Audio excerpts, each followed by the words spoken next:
Welcome aspirants, welcome to Shriram IAS YT channel. For today's 1 PYQ a day series, today is the day for geography और आज मैं यहाँ पे आपके सामने हूँ with a question which appeared in 2020 mains GS paper 1.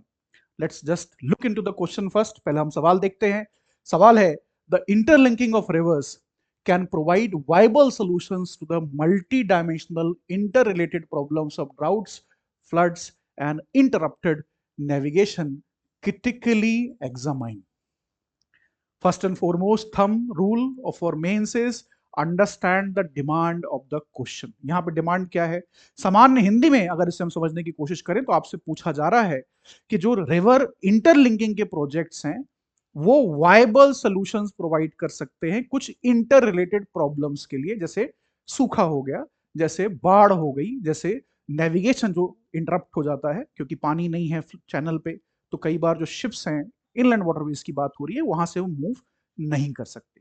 तो अगर हम रिवर्स को जोड़ते हैं तो जो सूखा है, जो बाढ़ है, इंटरप्टेड नेविगेशन की प्रॉब्लम्स है, उनका एक वायबल सॉल्यूशन हमें मिल जाएगा.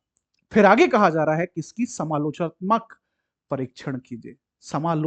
समालोचनात्मक परीक्षण कीजिए, that is critically examine. Do you agree with this statement?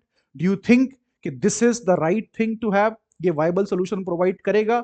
जब आपको कहा जा रहा है कि क्रिटिकली एग्जामाइन करें, मतलब आपसे कहा जा रहा है यहाँ पे कि आप इसको क्रिटिसाइज करें but with a sense of balance, मतलब लगभग 30 to 35% ऑफ द आंसर आप इसको जस्टिफाई करेंगे कि हाँ ये बिल्कुल सही बात है जो स्टेटमेंट यहाँ पे दिया हुआ है इंटरलिंकिंग का यहां से यहां तक का. और अपार्ट फ्रॉम दैट रफली 65 to 70 you will say no, it will have serious implications of its own. तो ये वाइबल सोल्यूशन नहीं है. इंडिया में जो प्रॉब्लम्स हैं, इंडिया में प्रॉब्लम्स क्या है ये बात समझ में आई. क्रिटिकली एग्जामाइन करने का मतलब क्या होता है ये समझना बहुत जरूरी. जो कीवर्ड्स हैं, comment, analyse, illustrate, explain, discuss, critically examine, examine, elaborate, ये जो कोर कीवर्ड्स होते हैं आंसर के अंदर वो बहुत ही क्रूशल होते हैं. उसी के बेसिस पे आपको आंसर राइटिंग करनी होती है. तो अब सवाल यहाँ पे ये उठता है कि हमारे पास एक बार समझ में आ गया कि क्रिटिकल एग्जामाइन करना क्या है, तो आपसे कहा जा रहा है कि आंसर लिखिए. Write the answer. हाउ?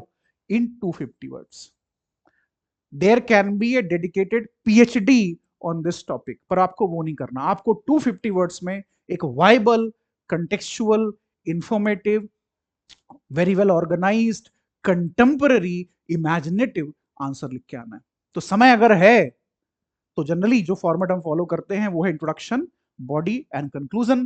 तो इंट्रोडक्शन जब आप लिखने जाएंगे तो क्या लिखेंगे इसमें? Introduction is the face of your answer. और जो चेहरा है वो हमेशा खिला हुआ होना चाहिए, क्योंकि सामने वाला जब आपसे मुलाकात करता है तो पहले आपका चेहरा देखता है. आपका एग्जामिनर जो आंसर पढ़ना शुरू करेगा तो पहले सबसे पहले इंट्रोडक्शन को देखेगा. तो introduction should set the stage. You can start with a fact.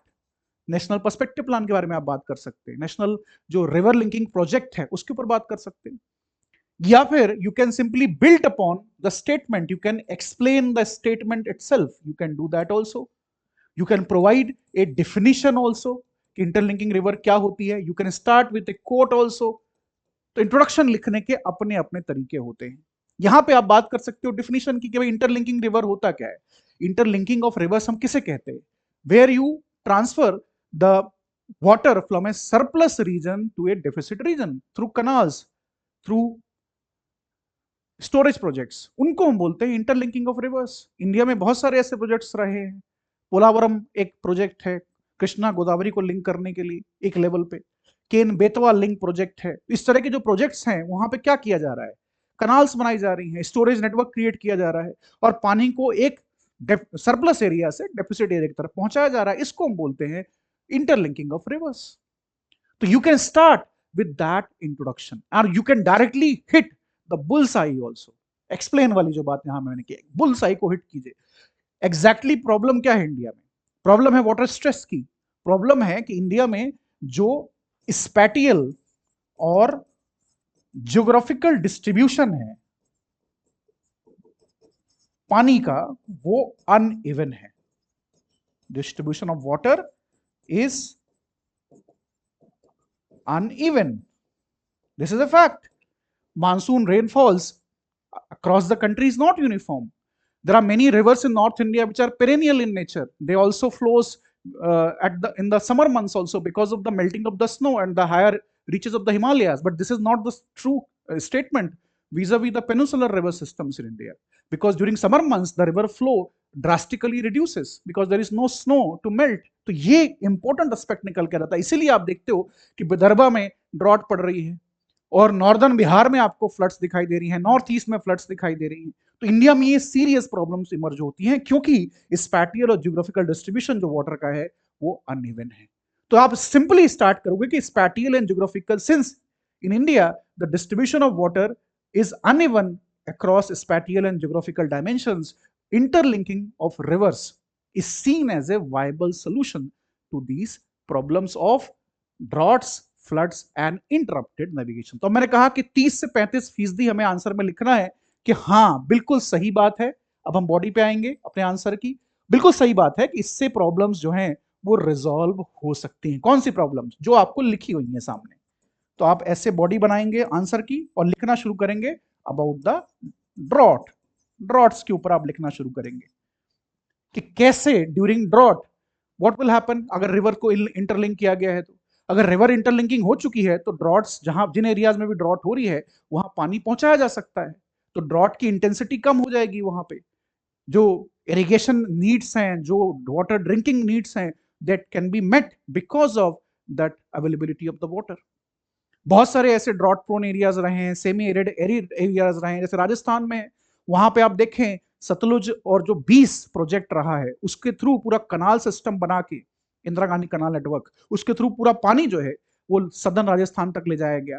तो that is a very important example for that कि एरिड और सेमी एरिड एरियाज में और जहां भी ड्रॉट पड़ रही है, अगर इंटरलिंकिंग ऑफ रिवर की करते हो तो अवेलेबिलिटी जो है वाटर की वो वहां पे ड्रास्टिकली इंक्रीज की जा सकती है। That is very very crucial. Then you will talk about floods. Floods में क्या होगा? फ्लड्स के केस में जहां भी सरप्लस वाटर है, फ्लड है, वहां से आप वाटर को लिफ्ट करोगे, वहां से वाटर को आप मूव करोगे तो यहां पे भी फ्लड की इंटेंसिटी कम होगी। जो डैमेज हो रहा है इकोसिस्टम को, जो इंफ्रास्ट्रक्चर का डैमेज है वो कम हो जाएगा और वाटर जो है वेस्ट नहीं होगा अल्टीमेटली, क्योंकि फ्रेश वाटर की रिक्वायरमेंट बहुत ज्यादा है देश के अंदर और वाटर स्ट्रेस बिल्ड हो रही है इसीलिए क्योंकि जो अवेलेबिलिटी है और जो रिक्वायरमेंट है उसके बीच में गैप है। And then you will talk about the navigation. Navigation is very, very crucial to reduce the logistic cost, to integrate Indian economy further, to make sure that जो connectivity है वो और improve हो, और inland waterways उसमें बहुत बड़ा role play कर सकते हैं। तो इंटरलिंकिंग जब रिवर्स की होगी, जब कनाल सिस्टम्स बनाए जाएंगे और जो पानी का फ्लो है, रिवर का फ्लो है, that will also improve, that will lead up to a situation where navigation also becomes an important outcome of the interlinking of rivers. Apart from that, you can also talk about the other positive effects like hydroelectric power generation, like meeting the needs for agriculture, households, commercial sectors, industrial sectors. So all in all these positive effects come out of interlinking of rivers. ये हमारा answer यहाँ पे body में आप 30 to 35% you can take the positive side कि हाँ ऐसा होगा। क्रिटिकली एग्जामाइन में ये जो पैटर्न है हमें ध्यान रखना है। फिर आपको बाकी का जो बचता है 65 to 70%, वहां पे अब आपको क्रिटिसाइज करना है इसको, कैसा नहीं होगा। डू यू रियली थिंक कि अगर इंटरलिंकिंग हो जाती है रिवर्स की तो सारी प्रॉब्लम रिजॉल्व हो जाएंगी? नहीं होंगी। क्यों नहीं होंगी? अब आगे हम देखते हैं। नजर अपनी जो क्वेश्चन है उसके ऊपर बना के रखें। अब हम बात करते हैं कि कैसे ऐसा नहीं होगा। अब आप ब्रेक लेंगे, इसमें 3 अपने पॉइंट्स एक्सप्लेन कर दिए। Now you will take a break, small जो पैराग्राफ है उसको डीलिंग करेंगे और वहां से लिखना शुरू करेंगे। हाउएवर द रिवर इंटरलिंकिंग और interlinking of the reverse presents it own set of challenges. Challenges की अब हम बात करने वाले हैं। जो चैलेंजेस हैं, जो कि आपसे कहा जा रहा है कि क्रिटिकली एग्जामाइन करें, तो चैलेंजेस की आप बात करना शुरू करेंगे और चैलेंजेस में लिखना शुरू करेंगे। सबसे पहला चैलेंज जो आएगा ऑब्वियसली इन्वायरमेंटल चैलेंज आएगा या इकोलॉजिकल जो इशू निकल के आएगा वो होगा। जैसे ही आप एक रिवर से जो पानी है दूसरे रिवर की तरफ लेके जाओगे तो क्या होगा? वो जो रिवर है उसके फ्लो को आप इंटरप्ट करोगे, you will interrupt the flow of the river. तो जो एक्वाटिक लाइफ सिस्टम्स हैं, जो बायोडाइवर्सिटी है, हो सकता है रिवर डाउनस्ट्रीम जाके डेल्टा बना रही हो, जो एक नॉर्मल फ्लो है रिवर का वो डिसरप्ट हो जाएगा यहाँ पे, and that will create its own set of challenges in ecological dimension. This is very very crucial. Altering the course of the river will have ecological and environmental consequences in the downstream. You can also talk about कि जब हम बात करते हैं river interlinking की, तो इसमें administrative जो एस्पेक्ट है, फॉर एग्जांपल जो फेडरलिज्म वाला पॉइंट है वो भी आएगा. भाई कावेरी रिवर डिस्प्यूट से लेके इंडिया में बहुत सारे रिवर डिस्प्यूट्स हैं where the states do not agree कि how to share the water of the river. So if you do it from surplus areas to the deficit area, there it can create substantial issues vis-a-vis state relations in India. And I will go further and I will say it will go further and it will have international implications as well. अभी ये चर्चा का विषय है कि Indus water treaty system को खत्म कर दिया गया है, अबेयंस में इसको डाल दिया गया है. Now the government of India is interested in lifting out the water through canals, underground canals also, from the river Chenab and particularly Chenab to Beas in Punjab. So that can create international dimensions also, because Indus Water Treaty was a treaty signed in 1960 with the Pakistan and India, between those two countries, along with World Bank has played a very important role there as well. तो ये एक बहुत ही important aspect निकल के आता है. और बहुत सारी रिवर्स ट्रांसबाउंड्री रिवर्स हैं India Nepal, India Bangladesh, India Pakistan के बीच में. तो ये इंटरनेशनल प्रॉब्लम्स भी क्रिएट कर सकता है रिवर इंटरलिंकिंग के जो प्रोजेक्ट्स हैं. फिर उसके बाद आप बात करेंगे सोशल जो इंप्लीकेशंस होंगे इसके. भाई जब आप रिवर को इंटरलिंक करोगे तो आपको पानी स्टोर करना पड़ेगा, डैम्स बनाने पड़ेंगे, स्टोरेज साइट्स बड़ी बनानी पड़ेंगी. It will impact millions of the people whose homes will be submerged, who will have to go for distress जो माइग्रेशन है बिकॉज ऑफ डिस्प्लेसमेंट कंसर्न्स. तो all of these challenges will also come because of interlinking of rivers. तो ये एक serious चीज निकल के आएगी. फिर आप इकोनॉमिक चैलेंज की भी बात करोगे. भाई कैपिटल कॉस्ट बहुत ज्यादा होता है ऐसे प्रोजेक्ट्स का, मेंटेनेंस कॉस्ट बहुत ज्यादा होता है ऐसे प्रोजेक्ट्स का.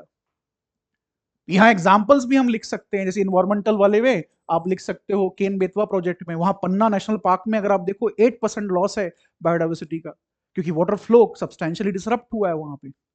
तो all these factors, ecological, social, economic, administrative federalism and international implications, all these implications tells you कि भाई this is not the absolute panacea to solving the problem of uneven spatial and geographical distribution of water in India. और climate change एक बहुत ही important बात है. भाई climate change हो रहा है, कौन सा एरिया सरप्लस है, कौन सा डेफिसिट है, how could you say with certainty, with clarity? Because of climate change the monsoon patterns are shifting, तो surplus areas are also suffering from water stress. So it can create competition within the country and outside also within India among the states and at the international level between India and its neighboring countries. तो ये जो problems हैं इनके ऊपर हमें 65 to 70% focus रखना है, क्योंकि आपको यहाँ पे लिखा हुआ है कि आपको क्रिटिकली एग्जामाइन करना है. नाउ सोल्यूशन क्या होगा इसका, इसकी हम समरी कैसे लिखेंगे? Summary remember is not something which you have already written. It should be future oriented. It should be solution focused. तो जब समरी लिखने जाओगे या एक तरीके से कंक्लूजन लिखने जाओगे, तो कंक्लूजन यहां पे लिखोगे कि भाई इंटरलिंकिंग जो रिवर्स हैं, रिवर इंटरलिंकिंग जो प्रोजेक्ट्स हैं, they are not the panacea for solving the problems that India is facing, and we have to focus on integrated river basin management, recharging of aquifers, making sure, जैसे water harvesting ऐसे projects हैं, water sustainability के उनके ऊपर focus करना, water use efficiency को बढ़ाना. ये सारे काम आपको करने पड़ेंगे ताकि जो प्रॉब्लम्स है उनको रिजॉल्व किया जा सके. क्योंकि जब आप इंटरलिंकिंग की तरफ जाओगे तो इसके अपने सेट ऑफ चैलेंजेस हैं. तो अगर प्रॉब्लम ये है कि इंडिया में अनइवन स्पैटियल और जियोग्राफिकल डिस्ट्रीब्यूशन है वाटर का, और ये जो चैलेंजेस हैं ड्रॉट्स के, फ्लड्स के और इंटरप्टेड नेविगेशन के, तो you have to go beyond interlinking of rivers also. In 2012 Supreme Court of India has said this के interlinking rivers project जो हैं उनको गवर्नमेंट को परस्यू करना चाहिए, provided there is an idea of participatory governance, there is a consensus among the states and the center, and it is environmentally viable. तो ये भी आप कंक्लूजन में लिख सकते हो सुप्रीम कोर्ट का जो स्टेटमेंट था सन 2012 में, कि इन्वायरमेंटली सस्टेनेबल हो प्रोजेक्ट्स, पार्टिसिपेटरी गवर्नेंस के बेसिस पे हो, एक कंसेंसस हो स्टेट्स के बीच में और स्टेट और सेंटर के बीच में, और जहां कहीं भी ऑप्शंस अवेलेबल हो तो वहां हमें दूसरे जो ऑप्शंस है उनको भी एक्सरसाइज करना चाहिए, जैसे integrated river basin management, water use efficiency के जो प्रोजेक्ट्स हैं, एक्वाफायर रिचार्जिंग के प्रोजेक्ट्स हैं, इनके ऊपर फोकस जब हम करेंगे तो प्रॉब्लम्स बहुत हद तक रिजॉल्व हो सकती है। You have to do it within 250 words. जितने बाकी आंसर्स हमें देखने को मिलेंगे या आप देखने की कोशिश भी करोगे, इंटरनेट पे मिल जाएंगे। अगर वो 3 से 4 पेजेस के हैं, इवन 2 पेजेस के भी हैं, तो दे आर यूजलेस। आपको लिखना जो आंसर है वो 250 वर्ड्स में ही है। If you breach the word limit, you will not have time to write complete other questions also, and second, the examiner will extract penalty from you because you have overwritten। ये जो line है कि answer है 250 words, इसको sacrosanct माने हमेशा। This is very very crucial. Now in the process you can simply take a daily Hindu class also at 7:30 at the Shriram IAS official YT channel, which I take at the daily basis from Monday to Saturday। Hindu newspaper जो analysis है बहुत ही crucial है, ताकि हम current affairs के साथ जो continuous contact है, जो कम्युनिकेशन है, उसको बना के रख सकें। So there is this class which takes place every morning at 7:30 officially at Shriram IAS YT channel. So connect with me there as well। I hope all of you understood the demand of the question, और ये जो aspect है question का वो clearly समझ में आया होगा। एक बार सवाल समझ में आ गया, आपके पास डेटा है, अंडरस्टैंडिंग है, you can craft a very beautiful answer.